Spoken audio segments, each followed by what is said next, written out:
Its name is course members only. What does it mean? Course members only. This means that only students of the department in which the registration took place will see this registration. Only students of the department will be able to see it. The students of the department are the only ones who can see the registration. But it is public.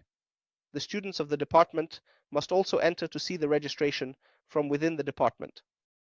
From within the section, the students can go into the repeated section, access the recordings, and after they find the recordings, they can click on the recording and select Watch Now. But if you want to take this recording as a link and place it in another section, you need to make it public. How do I make it public? I come here to the circle with 3 dots, select Recording Settings, and find something called Access Settings. Click Recording Settings to set access to public. Go to the circle with 3 dots, select Copy Link, and press Ctrl+C to copy. Create the item in the other section, click, go to Insert Link, paste the link, and click Insert. Place the link. It's labeled Recording, indicating it's a recording. When opening the link, choose Open in a new window, then click Save. Send it afterward. Now, the first lecture recording is here. Create a new item, label it Second Lecture Recording, and say Click here so it appears. Place the link so when a student clicks, the recording opens for them to watch. This is how to use recordings in the section. Place the link here. Previously, we created an add link. Now open the link in a new window, click Save, and send it. Create a new item, name it Second Lecture Recording, and say Click here to display it. Place the link so students can click and watch the recording. Make the recording public to use the link. Use the link to create a synchronous class recordings item in another section. Name the item. You create a new item and say Recording of the second lecture. And you say Click here and place the link so that when a student clicks here, the recording will open for them. The student from the section can start watching the recording. I take the link, go to the other section, name it Synchronous Class Recordings. I can name the item Recording of the first lecture and say Click to place the link, then click Save. I've created a link for the students in the second section so they can benefit. From this recording, you can create an asynchronous virtual class. I take the link after I make the recording public, and then I go to the other section to create a content area or a link here and name it Synchronous Class Recordings.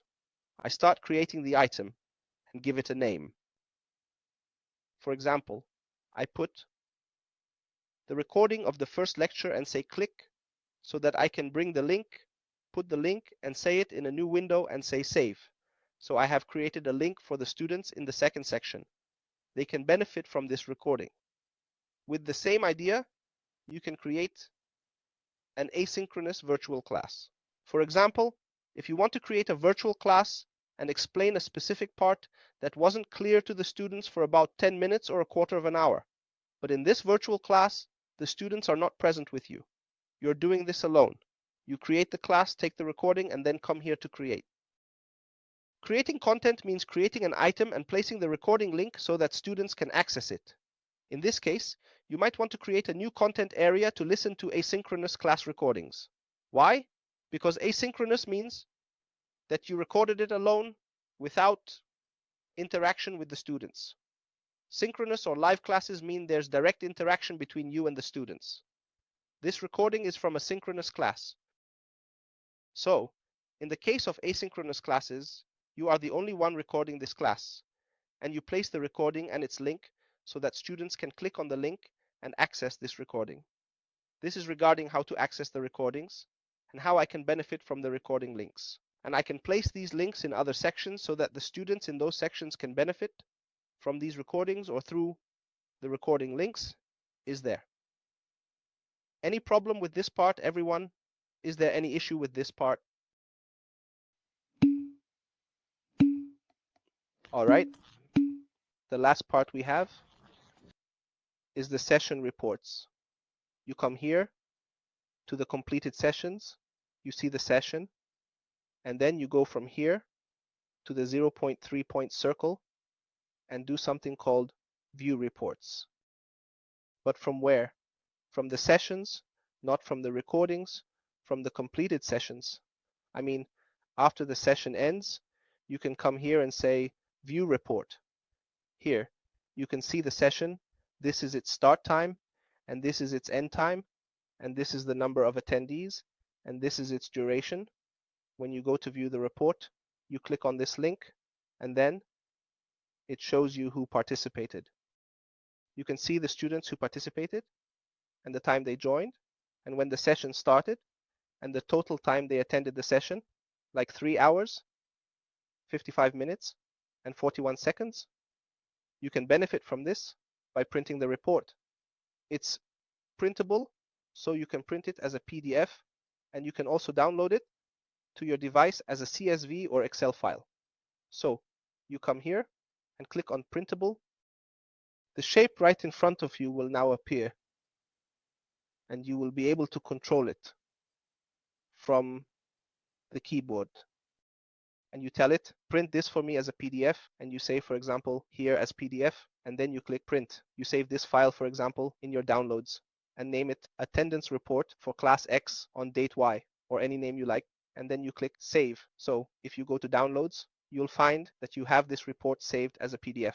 Now, the second option you can do is click on export to CSV, and it will automatically download an Excel file in your downloads. So if we go to downloads, you'll find an Excel file there, and this file will have the name of the session. You'll find that here in downloads, you have this report in PDF format. The report is in PDF format. Now, the second option you can do is click on export to CSV, and it will automatically download an Excel file in your downloads. So if we go to downloads, you'll see that there's an Excel file there, and this file will have the name of the session. This name is the name of the session. You'll find that it has the name of the session. This name is for the session, and the date of the session as well. This session was on the 29th of October 2018. You can open this file, which is the CSV file, and you can interact with it and see what presence is theology. We're going to click on close to clarify. You will do well by saving this file via the file menu. Save it with an Excel extension. Save it as report, and we say save. You can adjust it from right to left, and you can modify it. Let's widen these columns for clarity. Go to sort and sort the names in ascending order. You can say sort from A to Z. You can use this feature. Any name is a hot file, and we say what is Saif's name. It will take only the verse, the Excel extension, so that you can now deal with it as an hot Excel file, and you can here make it from right to left, which is it, and you can from here. We're just going to widen these columns a bit so the data shows up clearly. You can also go to the home menu, then go to sort and arrange the names in ascending order. You can say sort from A to Z, and when you click sort, you'll see that it rearranged the names in alphabetical order. You can benefit from this. From this report, this is the attendance report. These are the people who attended, and this is the column that is the length of time they attended. Those who attended for 4 hours, those who attended for 2 hours, and those who attended for 3 hours. This is what these people are, the only ones who attended. This is regarding the attendance report. As you saw with me in the report, what is the attendance? With this, we have finished our meeting. If you have any questions during the remaining 10 minutes, I'm here with you. Let's just check the chat to see if there are any questions. All right, sorry for the few minutes when the system wasn't working well. I hope you all benefited from this session. And God willing, I will send you the registration link after the system finishes processing the recording. So, if you have any questions about Blackboard in general or about virtual classes, I'm here with you for the next 2 or 3 minutes. God willing, thank you all very much, and I wish you a blessed holy month. I also want to thank our coordinator, Ms. Mashal, for being with us and for her efforts throughout the day. May God reward you all, and peace be upon you and God's mercy and blessings. God willing, I will send you the registration link, God willing. But after the system finishes processing the registration, I will send it to you, God willing. So if you have any questions about Blackboard in general or about virtual classes, so I'm with you, God willing, in the next 2 or 3 minutes. Thank you all very much, and congratulations on the holy month. I also want to thank our coordinator, Ms. Mashal, for being with us and for her efforts throughout the day. May God reward you all, and peace be upon you and God's mercy and blessings.